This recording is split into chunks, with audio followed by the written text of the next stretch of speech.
Quelques éléments sur la situation économique et essayer de mettre un peu en contexte en fait l'action au ministère des Finances. Donc il y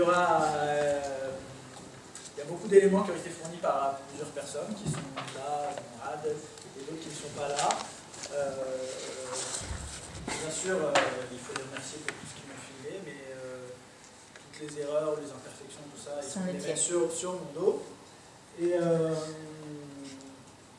Et donc ça va être quand même un panorama assez général parce que j'ai pas pu travailler avec. Je comptais avoir quand même au moins une petite demi-journée avec Forêt et s'il était là, on aurait peut-être pu faire un truc un peu plus orienté action du ministère, mais du coup ça va être un panorama un peu général. Et c'est aussi appuyé sur beaucoup de discussions qu'on a souvent eues au groupe local, où voilà, il y avait des annonces qui sortaient partout ailleurs, et donc les gens disaient mais qu'est-ce que ça veut dire, qu'est-ce que c'est,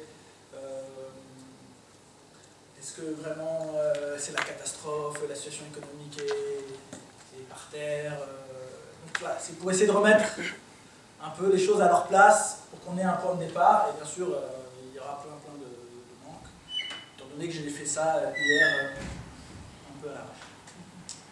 Donc si on regarde ce que regardent d'abord les économistes quand ils vont regarder un pays, on regarde les taux de croissance. Donc là j'ai mis un peu les taux de croissance depuis l'année 2000 pour différents pays. Donc je suis désolé, les couleurs ne sont pas les mêmes d'un graphe à l'autre, donc il faudra à chaque fois regarder la légende. Si on regarde, en gros, la Tunisie, nous, on est entre 4,5 et 5% de croissance en rythme de croisière depuis les années 2000. Le Maroc, qui est en vert, est à peu près un peu comme nous. Vous remarquez qu'il y a quand même une croissance un peu plus élastique que la nôtre.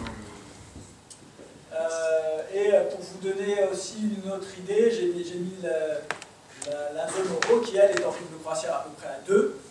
Et vous voyez qu'il s'est passé, vraiment, voilà, en 2008, une grosse...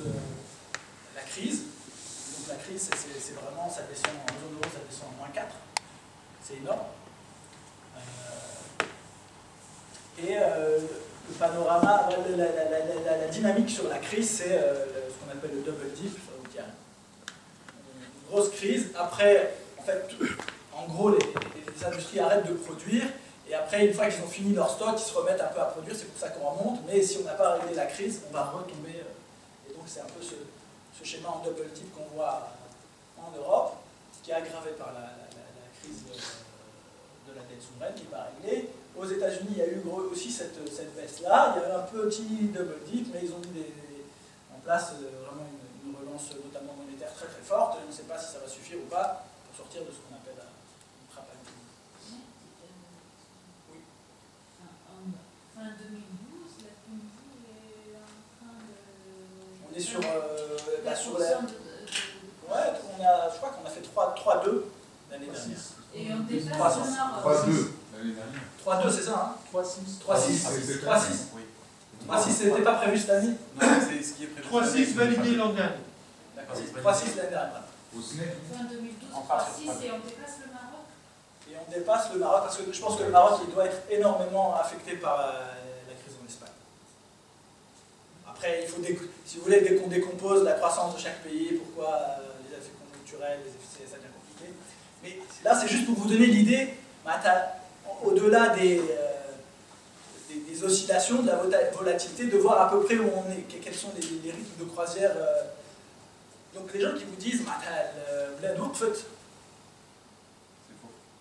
c'est pas, voilà, il y a des problèmes, il y a tout ce qu'on veut, mais c'est pas l'enfer. Ceci dit, tout est relatif. Tout est relatif. Non, mais bien sûr, Tout est relatif, c'est-à-dire le bled d'ours, c'était relativement, quand tu compares un taux à 6% en 2007, c'est juste la courbe. Hein. Et après, tu le replaces à 2011, en termes d'investisseurs, c'est la stabilité et la exactement, volatilité. On va voir ça. Et après, voilà, c'est juste pour donner, je veux pas, mais voilà, c'est pour cadrer, essayer d'avoir au moins quelques idées. Donc, ce qu'il faut voir aussi, c'est que l'Europe est particulièrement affaiblie. C'est un partenaire majeur, vraiment très important pour la Tunisie. En gros, c'est entre 80 et 90% des exports, des remises de fonds, c'est-à-dire des fonds des travailleurs tunisiens à l'étranger essentiellement. Beaucoup pour le tourisme et beaucoup pour les investissements directs étrangers. Et il y a une étude du FMI qui a été faite juste après, vers 2009-2010, après la crise, pour voir quel allait être l'impact de la crise européenne sur l'économie tunisienne, pour voir à quel point elle était sensible. Et donc ils ont essayé d'évaluer, et ils trouvent, ce qu'on appelle, les économistes aiment beaucoup ça, une élasticité de 0,9, c'est-à-dire pour 1 point de croissance en moins en Europe, et notamment chez les partenaires majoritaires, essentiels, donc la France, comme vous pouvez le voir, avec la France, l'Italie et l'Allemagne, on a déjà plus de 50%. Si on rajoute le Royaume-Uni et l'Espagne, ça y est, c'est 70% des partenaires. Donc, pour 1 point de croissance en moins chez les partenaires de la France, de la Tunisie, pardon, c'est 0,9 points de croissance en moins en Tunisie. Donc si vous voyez, l'Europe en gros, ça tombe beaucoup dans la zone euro, ce que j'ai montré, ça baissait vraiment beaucoup parce qu'en fait il faut mettre l'Irlande, l'Espagne, des choses comme ça. Mais en gros, on peut dire que pour les partenaires de la Tunisie, ça va nous passer de 2 à 0 à peu près. Donc 2 points en moins pour les partenaires de la Tunisie, ça veut dire 1,5 point, 1,8, à peu près 2 points de croissance en moins, normalement automatique pour la Tunisie. Donc c'est déjà pour recadrer ce que ça veut dire cet effet. Est-ce que c'est une élasticité stable dans le temps, dans le passé? C'est un truc très simple, c'est très simple. En gros, on essaye de voir les différents... C'est pas la définition de l'élasticité. C'est en fait dans le passé, c'est-à-dire le facteur d'élasticité. Ils n'ont pas essayé de voir si on change les périodes, est-ce que c'est la même chose ou pas. L'élasticité. Mais l'élasticité, c'est vraiment...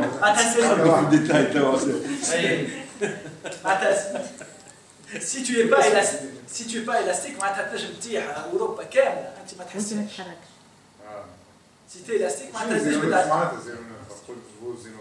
tu as 1 point de croissance en moins en Europe, c'est 0,9 points de croissance en moins en Tunisie.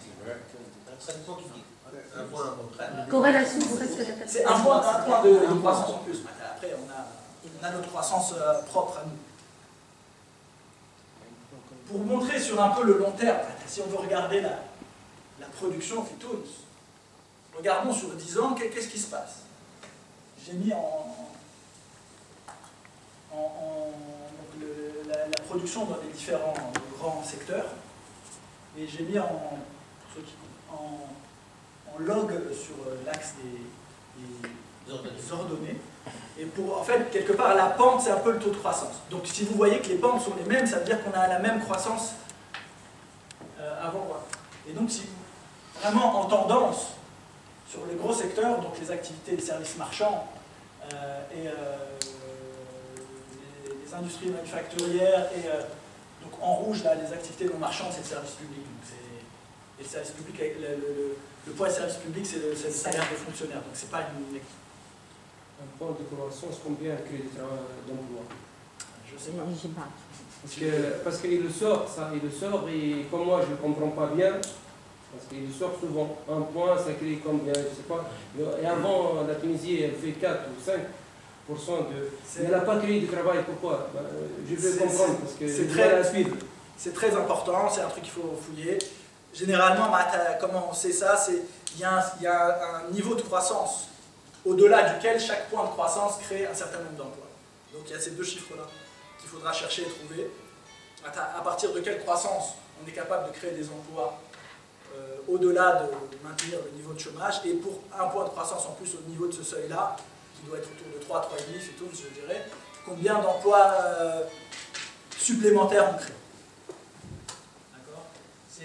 C'est un truc que je voulais faire. Je crois que ça tourne autour de 18 000 emplois pour un point de croissance. À partir de quel J'ai point? entendu ça. À partir de 3, 3,5. Ah, et donc, mais bon, entre entendu à peu près, c'est la réponse. C'est une question grave, qu'il n'y a pas de tourisme. Le tourisme, il est dans les activités et services marchands. J'ai les données avec les sous-secteurs. On peut aussi regarder ça si je mettais 25%.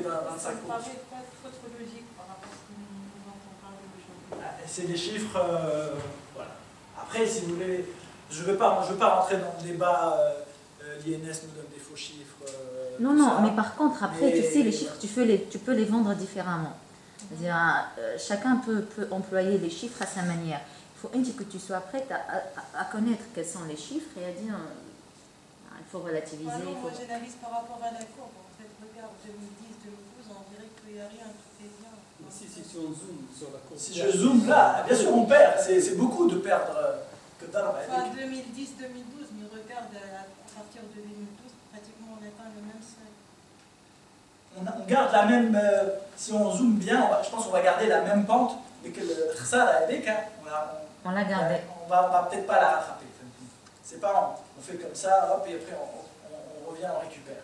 On a perdu cette croissance-là, et bon, après, il faut voir, il faut attendre quelques années pour voir si vraiment on arrive à rattraper, mais la pente, ça a l'air d'être la même avant et après, même si elle a l'air d'être un peu plus longue. La pente. Non, juste pour les données, tout est basé juste sur les chiffres qui ont été fournis par... Ça, c'est des chiffres ENS. Et c'est des chiffres qui montent après à la Banque mondiale. Par exemple, les chiffres de croissance, là, c'est des chiffres Banque mondiale, mais en gros, c'est des chiffres que donne l'INS à la Banque mondiale. Voilà, ce qui est sûr, la pente du PIB ne fait que donner de l'éloge à l'ancien régime. Oui, c'est ça. On a fait une révolution. Alors le tourisme, Parce que l'économie, c'est pas... Il n'y a pas que l'économie, C'est des ça chiffres. suffit pas. C'est une question d'équité, c'est pas une question Voilà, de croissance. après- Ça y est, je sais. ça n'a pas servi à tout le monde, c'est tout. Voilà. Oui. Ça dépend de la... Et donc, on peut voir quand même qu'il y a quand même un énorme choc sur l'emploi. Donc ça, c'est des chiffres INS qui sont pas mal, qui sont trimestriels. C'était une note où ils ont comparé l'Égypte, la Tunisie et le Maroc. Bon, je sais qu'on aime bien se comparer au Maroc, j'ai pas regardé les chiffres, mais si on regarde par exemple, c'est bien de regarder la croissance pour voir l'activité d'un pays, mais pour voir la richesse, il faut regarder le PIB par tête. Et si on regarde quand on regarde le PIB par tête, je vous dis ces notions-là parce qu'en fait, beaucoup de gens dans les débats les utilisent et ils vont utiliser un chiffre qui n'est pas forcément le bon pour illustrer tel ou tel phénomène. Et donc, il faut faire attention à ça. Et si on regarde, je crois, le PIB, donc en gros, là, ce que produit un pays, ramené à une personne, et si on veut les comparer entre eux, en fait, il faut les ramener aussi en parité de pouvoir d'achat. Et je crois que si on regarde, on compare la Tunisie et le Maroc, on est à entre 2 et 3 fois plus riche qu'eux. Quand on veut comparer ces deux pays, c'est sûr pour un investisseur, il veut savoir où il va mettre son argent. Mais après aussi pour se dire, ah mais ils sont mieux que nous, c'est une autre question. Mehdi, est-ce que tu peux réexpliquer ça plus clairement? D'accord. Pour savoir, si on produit assez de richesse. Voilà, je suis dans le deux là. C'est trop technique. Ah, Non, laisse non, avec si tu peux. Non, vraiment, mais moi,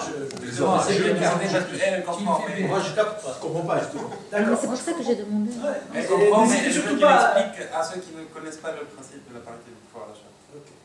Si on veut mesurer combien produit et la richesse que produit un pays, on peut regarder combien elle produit. Et si on veut comparer deux pays, si on compare deux pays, combien de choses ils produisent, on va regarder la valeur de ces deux choses-là. Par exemple, si moi je suis un Américain, je veux acheter des choses au Maroc et en Tunisie, je vais regarder le PIB du Maroc et de la Tunisie. Mais maintenant, si je veux me comparer à un autre pays, savoir moi, citoyen tunisien, est-ce que je vis bien chez moi ou pas, déjà je vais ramener le PIB, je vais le diviser par le nombre de personnes, parce que cette richesse produite en une année, elle va être forte à les gens. Et aussi, je m'en fous de savoir combien ça rapporte en dollars, une fois que c'est converti en dollars.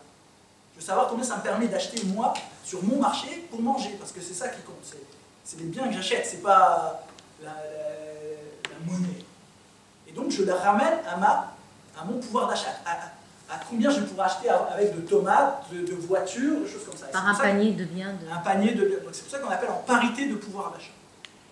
Et c'est ça qui mesure finalement, en gros, le bien-être qu'on peut s'acheter, ou voilà, les biens qu'on peut s'acheter par tête, une année de lutte. En gros, قداش القفة تسوى في تونس وبعد ناخذ أنا البوفا البي ونحسب القفة ديك قداش نجم نشري من قفة قداش نجم طماطم وخبز. Voilà, ça c'est pour la population. Et après, j'étais chez les baguettes 200 millim, voilà, à 1,20 €, c'est pas la même chose. Oui, mais la baguette, c'est les subventionnés. En France, elle n'est pas subventionnée. Oui, mais quand même, la personne, elle va acheter ça. Elle va acheter...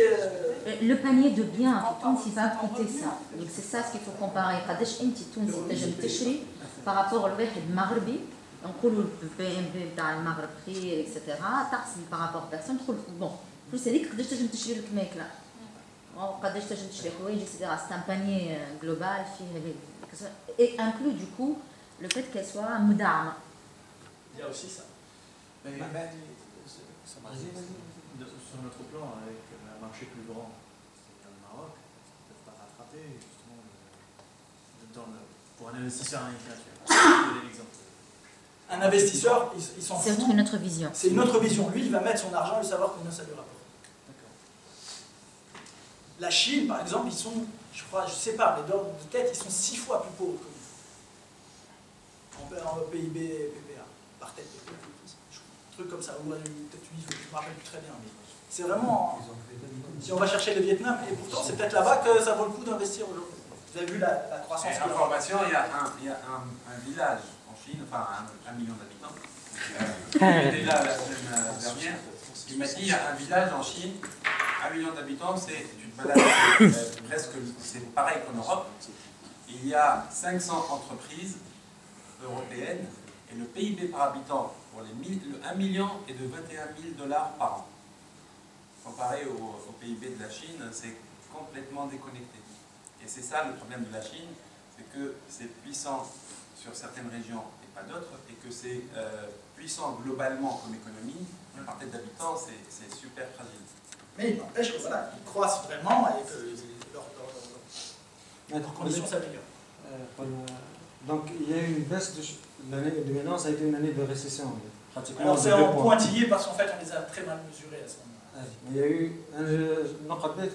eu une baisse du chômage en 2011, il y a eu des destructions d'emplois. La baisse du chômage, il a augmenté, ça c'est le chômage, donc il a augmenté en 2011. Fin 2011 ça a commencé à baisser. Et le 16, il correspond au taux de chômage. Au taux de chômage en fin 2012. Et la baisse du taux de chômage, fin 2011, on était toujours fragile à ce moment-là. C'est chaud, les recrutements dans le service public, à l'époque, qui ont fait baisser. Il y a tout, je sais pas, j'ai pas analysé. Je crois qu'il y a à peu près 250 000 chômeurs diplômés, de jeunes chômeurs diplômés sur les 700 000. Il y a ça. Alors il y a 27 000 diplômés chômeurs. Pardon. Non, 27 000 qui ont plus de 30 ans. Donc, ça c'est...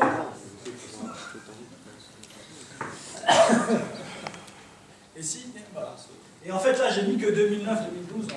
Mais en fait, on a déjà eu des chômages, même avec les chiffres du chômage à 15-16%, si je remontais à 2000. On a déjà eu un épisode, par exemple, après la crise en 2001, c'est monté aussi en Tunisie.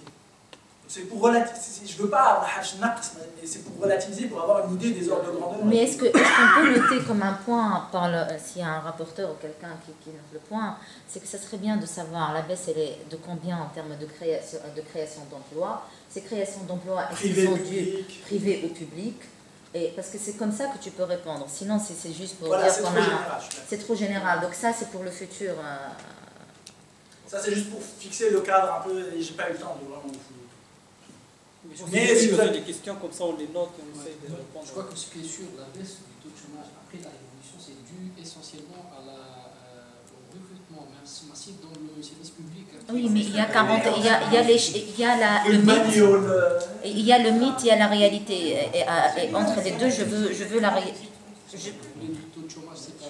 Non, je veux... La baisse représente je dis 60 000 emplois qui a été créé. Dans les 60 000 emplois créés, il y a 40 000 dans l'État. Donc en fait, c'est une création d'emplois qui n'est pas bonne sur le budget. Et il y a 20 000 dans le secteur privé. C'est comme ça que tu peux répondre aux gens. C'est facile d'avoir les chiffres pour le public, mais pour le privé. Mais si, mais on a les chiffres globaux. Par différence, le volume global, le public, tu comptes. Il n'y a pas toutes les déclarations. Ça, c'est un deuxième point. C'est un autre problème. Il y a des gens qui sont... Parce que le Maroc a ajouté 9% de chômage. Allez,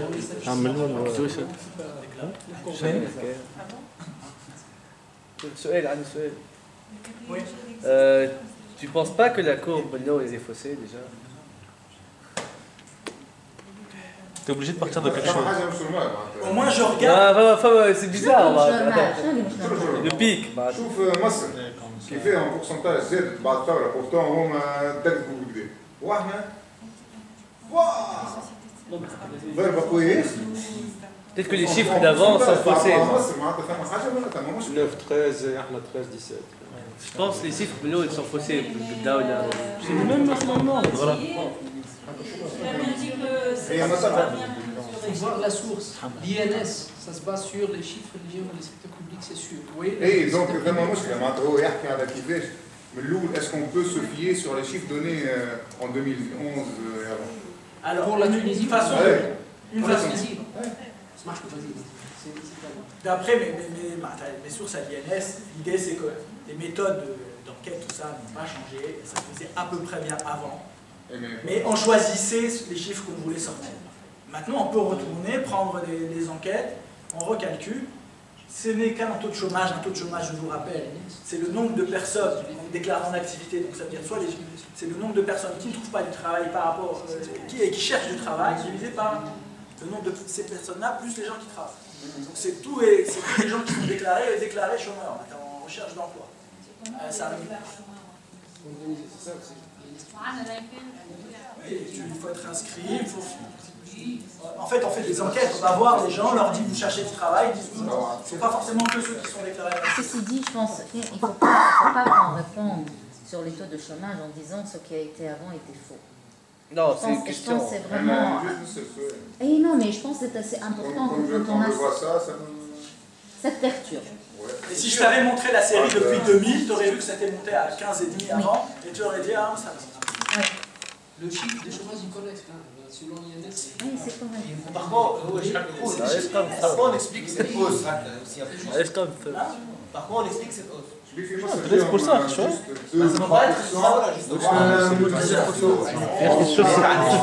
شوف مصر 9 معناتها أقل من فرنسا ترى. Mais bon, elle a pris quand même 4 points dans la gueule. Mais صارت ثورة وتو شوماج 9%.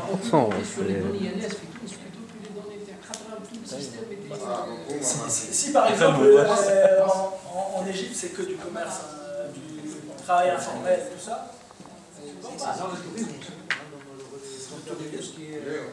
il n'a pas été pourtant touché au début. En fait, chaque courbe, il ne faut peut-être pas les comparer entre elles. Il faut prendre chaque courbe et regarder son évolution.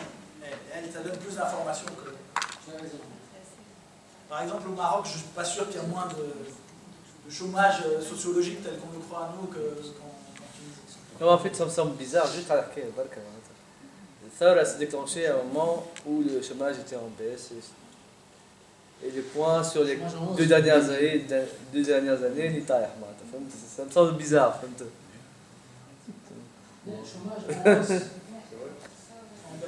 C'est pas forcément bizarre, à la fin, si je peux me permettre. On avait dit que de toute façon, toutes les analyses faites des années Ben Ali se basaient sur une image macro. Et qu'on a eu tendance à négliger les situations régionales, les situations individuelles. Peut-être qu'il y a des créations d'emplois dans certaines régions qui expliquent ce qui se passe. En revanche, la perception est restée la même. On a l'impression, et ça rejoint la question de la perception. Toutes les questions de perception. La situation n'est pas réjouissante, d'accord. Comme tu dis, n'est pas si catastrophique que ça. Il faut trouver un équilibre. Il faut être nuancé dans l'analyse, mais élaborer ça de façon politique. Genre, je veux un message clair. كيف نقولوا C'est quoi notre bilan, Lyon? Le bilan, c'est la portion de ta courbe des هذه الحاجة الأولى, le premier point. Deuxième point, je ne comprends Peut-être pas. qu'on y est pour rien aussi. Oui, Ce que je ne comprends pas, je peux me tromper, je ne suis pas économiste de formation, une femme à Haja qui est complètement indécente. Ce n'est pas la faute de l'économiste ni du technicien. C'est le fait de considérer qu'on va retrouver les chiffres de 2010. Attendez. On va retrouver le nombre de touristes de 2010. Mais si la situation était aussi bonne, on n'aurait pas eu une révolution. Donc je ne sais pas comment tu peux traduire ça en tant qu'économiste. Moi, je pense que l'économie n'explique pas tout dans la révolution. Non. Il y a d'autres. Il y a d'autres variables, ça c'est clair. Mais d'un point de vue d'économiste et d'investisseur, c'est un point de vue. Thawra, elle n'a pas été faite ni par les investisseurs ni par les économistes. En tant qu'investisseur, je dis bien, la situation en Tunisie permettait plus d'investissement en termes de stabilité politique, etc. Un des rapports qu'on avait vu, Mahdi, il y a des facteurs qui te permettent en tant qu'investisseur d'investir dans le pays, de ramener de l'argent. Ces facteurs ont été beaucoup détériorés, en fait, c'est des analyses factorielles. Donc, c'est pas parce qu'un économiste, il peut avoir un discours indécent dans le sens où tu dis... Non, je ne dis pas le discours oui, de l'économiste est indécent. Mais il faut je pense, séparer, dissocier en disant Thawra ma qametch, Thawra qamet ala beaucoup d'autres raisons. C'est sharp, mais c'est pas forcément l'économie. Pour moi, c'est deux choses différentes. Je suis désolé, moi je trouve que quand même les raisons sociales et économiques oui, c'est ça. Exactement. Il faut savoir l'expliquer. Mais par exemple, dans les années 60, la condition était pire qu'aujourd'hui. N'oublions pas que mais après, tu te compares, on se compare dans la société. L'inégalité, c'est la crise économique. Vraiment injuste, c'est beaucoup de choses. Non, parce que la référence 2010, à un moment donné, ça profite quand même à la dynamique contre-révolutionnaire.